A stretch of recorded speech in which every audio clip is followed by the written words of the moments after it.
यूं तो कार्तिक मास को विशेष रूप से बताया गया है दान धर्म के लिए, लेकिन उस पर भी दीपदान विशेष महत्व रखते हैं। और ऐसा माना जाता है कि अगर आप कार्तिक मास में आंवला दीपदान करते हैं तो वो तो स्वर्ण दान के बराबर आपको पुण्य की प्राप्ति दिलाते हैं।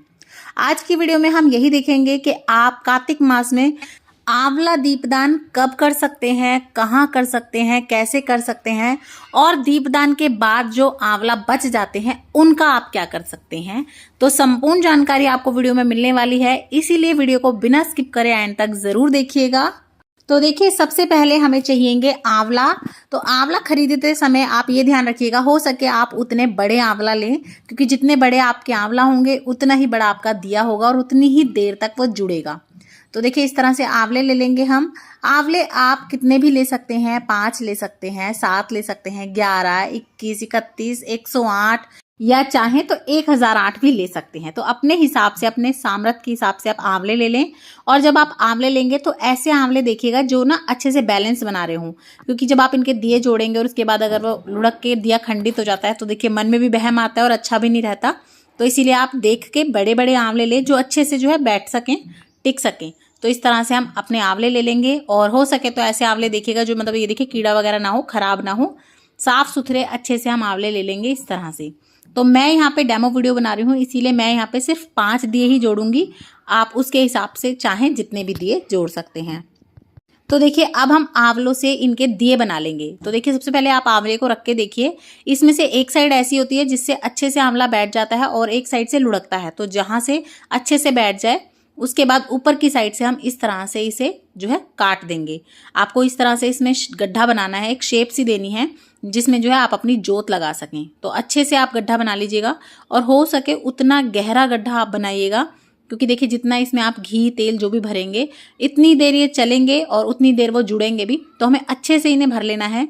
अच्छे से देखिए, मैंने साइडों से अच्छे से, जब तक इसकी गुठली नहीं अड़ी ना मेरे चक्कू पे, तब तक मैंने इसे इस तरह से बीच में से खोद लिया है। तो इसी तरह से मैंने 5 दिए बनाकर तैयार कर लिए हैं। तो आप भी बना लीजिएगा इस तरह से दिए। उसके बाद देखिए, सबसे पहले हमें दियों का पूजन करना होता है। तो यहाँ पे आप कोई भी प्लेट ले लीजिए, तांबे की, पीतल की, स्टील की, अच्छे से साफ सुथरी प्लेट ले लीजिएगा। उसमें सर्वप्रथम हम बनाएंगे स्वास्तिक। तो संपूर्ण स्वास्तिक आपको बनाना है। किसी भी पाठ पूजा में अगर आप सबसे पहले स्वास्तिक का निर्माण करते हैं तो आपकी आधी पूजा तो वैसे ही सफल हो जाती है। रोली से मैंने यहाँ स्वास्तिक बना लिया है। उसके ऊपर आप चंदन हल्दी से इस तरह से पूर लें और साथ ही साथ आप अपने आंवलों को भी अच्छे से रोली से चंदन से इस तरह से टीक लें, उनका भी अच्छे से आप पूजन कर लें। तो यहाँ पे देखिए, मैंने सभी आंवलाओं को अच्छे से पूज लिया है। इस तरह से जो है उनमें सभी में तिलक कर लिया है। उसके बाद हम बाती लगाएंगे। तो इस तरह की खड़ी बाती आप लगाइएगा। और बाती चाहें तो आप देसी घी की लगा सकते हैं, तिल के तेल की लगा सकते हैं, और अगर इनका भी आपका सामर्थ्य नहीं है तो आप चाहें तो सरसों के तेल की भी लगा सकते हैं।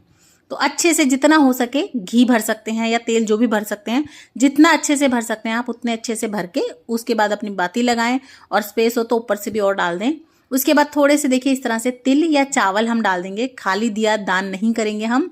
और ये याद रखिएगा, अगर आप एकादशी पे लगा रहे हैं तब आप चावल को स्किप करिएगा, तब आप खाली तिल डालिएगा। बाकी अगर आप आंवला नवमी पे लगा रहे हैं या किसी दिन और लगा रहे हैं तो फिर आप चावल भी डाल सकते हैं। उसके बाद हम भगवान विष्णु का नाम लेके इस तरह से सबसे पहले अपने दिए जोड़ेंगे। और दिए जोड़ने के बाद उन्हें चुचकार जरूर लीजिएगा, यानी कि उन्हें नमस्कार जरूर कर लीजिएगा। फूल हो तो फूल भी चढ़ा दीजिएगा। और इस तरह से हम जो है मीठे का भोग लगा देंगे अपने सभी दियों में। चाहे तो छोटी वाली मिश्री रख दें, चीनी के दाने डाल दें, चाहे तो वो इलायची दाना आता है वो डाल दें।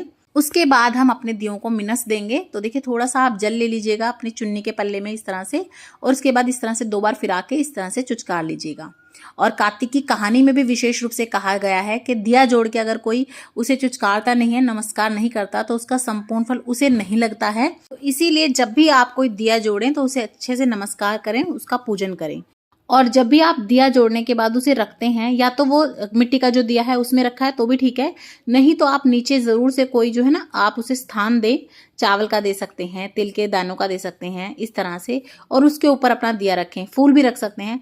बिल्कुल डायरेक्ट जमीन में अपना दिया नहीं जोड़ते, उसे आसन देते हैं, उसके बाद दिया जोड़ते हैं। तो देखिए, अब बात कर लेते हैं कि ये दिए आपको जोड़ने कहाँ हैं। तो देखिए सबसे पहला दिया हम जोड़ेंगे भगवान विष्णु के आगे, क्योंकि कार्तिक का महीना भी भगवान विष्णु को ही समर्पित है। तो देखिए मेरे यहाँ पे जो है घास है, तो मैंने इस तरह से दिए में आसन देके उसके बाद अपना दिया जोड़ दिया है। तो आप देख लीजिएगा, आप इस तरह से दिए में भी अपने आंवलाद के दिए रख के जोड़ सकते हैं। उसके बाद दूसरा दिया हम हमारे भगवान शंकर के आगे जोड़ेंगे, यानी कि शिवालय में। तो देखिए शिवालय में पूजा करने का, दीपदान करने का भी विशेष महत्व होता है। आप चाहें तो बाहर मंदिरों में जाके भी ये दिए जोड़ के आ सकते हैं, नहीं तो आप अपने घर के मंदिर में, घर के भगवानों के आगे भी ये दीपदान कर सकते हैं।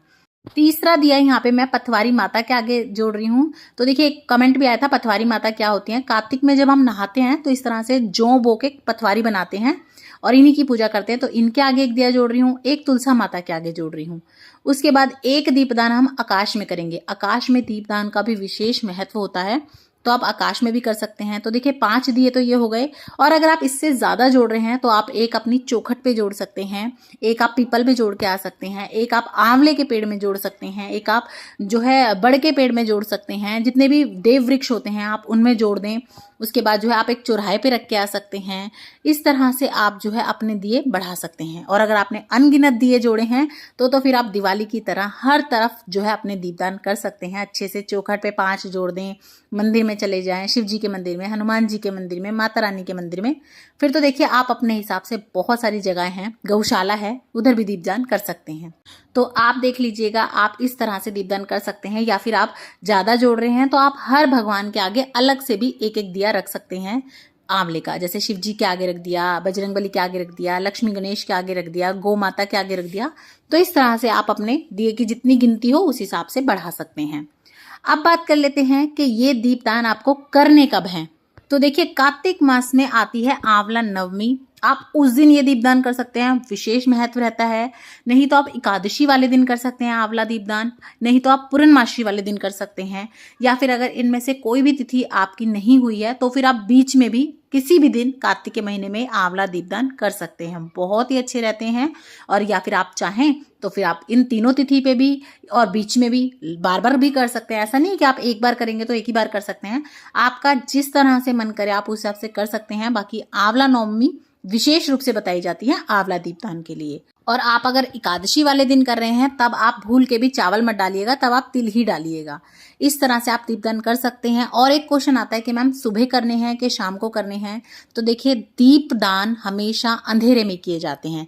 देखिए दीपक का महत्व कब है, अंधेरे में उजाला करने का। अगर आप सूरज को ही दीपक दिखाएंगे तो उसका कोई महत्व नहीं होता ना, इसीलिए अंधेरे में दीपदान किए जाते हैं। फिर आप चाहें तो सुबह जल्दी उठ के कर सकते हैं जब अंधेरा होता है तब, या फिर आप शाम के समय पर कर सकते हैं। तो जो भी आपको उचित लगे, जिस समय भी आपको सही लगे कि आप कर सकते हैं, सुबह जल्दी ब्रह्म मुहूर्त में या फिर शाम के समय, आप दोनों समय कर सकते हैं, दोनों ही सही होते हैं। अब बात कर लेते हैं कि दीपक संपूर्ण होने के बाद इन आंवलों का आपको क्या करना है। तो देखिए आप चाहें तो इन आंवलों को विसर्जित कर सकते हैं, आप चाहें तो फिर इन आंवलों को आप जो है सुखा के रख लीजिए, वैसे किसी यूज में ले सकते हैं। और आप चाहें तो इसे प्रसाद रूप में ग्रहण भी कर सकते हैं। इन्हें पहले बत्ती हटा लें और अच्छे से इन्हें धो लें। उसके बाद आप चाहें तो इन्हें ऐसे ही खा सकते हैं, या कुछ पका के भी आप इसे अच्छे से खा सकते हैं, प्रसाद रूप ही हो जाता है ये। तो आप इस तरह से भी इनका इस्तेमाल कर सकते हैं। आई होप मैंने आपके सभी डाउट इसी वीडियो में क्लियर कर दिए होंगे। तो वीडियो आपको कैसी लगी कमेंट करके ज़रूर बताइएगा। और अगर वीडियो पसंद आई हो तो ज़्यादा से ज़्यादा शेयर कीजिएगा अपने फ्रेंड्स एंड फैमिली के साथ। और इसी तरह की और वीडियोस देखने के लिए चैनल पर बने रहें। और कमेंट बॉक्स में जय सिया राम लिखना बिल्कुल ना भूलें। जय सिया राम, राधे राधे।